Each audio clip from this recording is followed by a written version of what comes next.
नमस्कार दोस्तों, आज के हमारे इस वीडियो में हम आपके लिए बृहस्पतिवार व्रत की कहानी लेकर आए हैं। किसी गांव में एक साहूकार रहता था जिसके घर में अन्न, वस्त्र और धन किसी भी चीज की कोई कमी नहीं थी। और वह साहूकार बहुत ही दयालु हृदय का था, परंतु उसकी स्त्री बड़ी ही कृपण थी। किसी भिक्षार्थी को कभी कुछ दान में नहीं देती थी, सारे दिन बस अपने घर में ही लगी रहती थी। एक बार की बात है, एक समय एक साधु महात्मा बृहस्पतिवार के दिन उसके द्वार पर आए और भिक्षा की याचना करने लगे। स्त्री उस समय घर के आंगन को लीप रही थी। इस कारण साधु महाराज से कहने लगी, महाराज, इस समय तो मैं घर लीप रही हूँ, आपको कुछ नहीं दे सकती, फिर किसी समय आ जाइएगा। साधु ये सुनकर वहां से चले गए।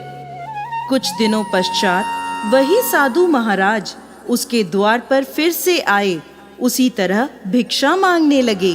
साहूकारनी उस समय अपने बच्चे को खाना खिला रही थी।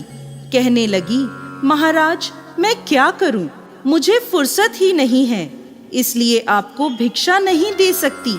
अब साधु महाराज फिर से उसके द्वार से खाली हाथ ही लौट गए।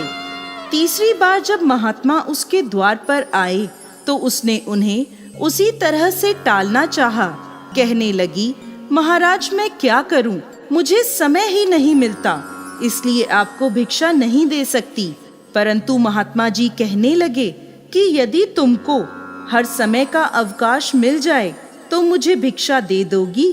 साहूकारनी कहने लगी, हाँ महाराज, यदि ऐसा हो जाए तो आपकी बड़ी कृपा होगी। साधु महात्मा जी कहने लगे, अच्छा, मैं एक उपाय बताता हूँ। तुम बृहस्पतिवार को दिन चढ़ने पर उठो और सारे घर में झाड़ू लगाकर कूड़ा एक कोने में जमा करके रख दो। घर का चौका इत्यादि मत लगाओ। घर वालों से कह दो कि हजामत अवश्य बनवाएं। रसोई बनाकर चूल्हे के पीछे खाना रख दो, सामने नहीं। फिर स्नान आदि करके सायंकाल को अंधेरा होने के बाद दीपक जलाओ तथा बृहस्पतिवार को पीले वस्त्र मत धारण करो, ना पीले रंग की चीज का भोजन ग्रहण करो। यदि ऐसा करोगी तो तुमको घर का कोई काम नहीं करना पड़ेगा, तुम्हें अवकाश ही अवकाश हो जाएगा। साहूकारनी ने ऐसा ही किया। वह हर बृहस्पतिवार को ऐसा ही करने लगी। कुछ समय बाद उसके घर में खाने को अन्न का दाना भी ना रहा। थोड़े दिनों में वही महात्मा फिर आए और भिक्षा मांगने लगे, परंतु साहूकारनी ने कहा, महाराज, मेरे घर में खाने को अन्न नहीं है, आपको मैं क्या दे सकती हूँ। तब महात्मा ने कहा कि जब तुम्हारे पास सब कुछ था तब भी तुम कुछ नहीं देती थी, अब पूरा अवकाश है तब भी तुम कुछ नहीं दे रही हो, तुम चाहती क्या हो।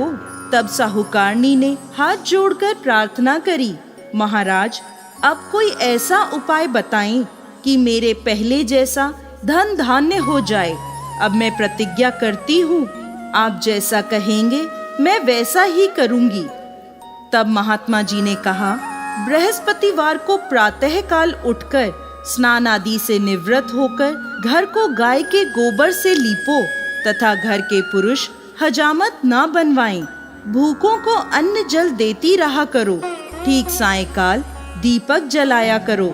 यदि ऐसा करोगी तो तुम्हारी सभी मनोकामनाएं भगवान बृहस्पति पूरी करेंगे।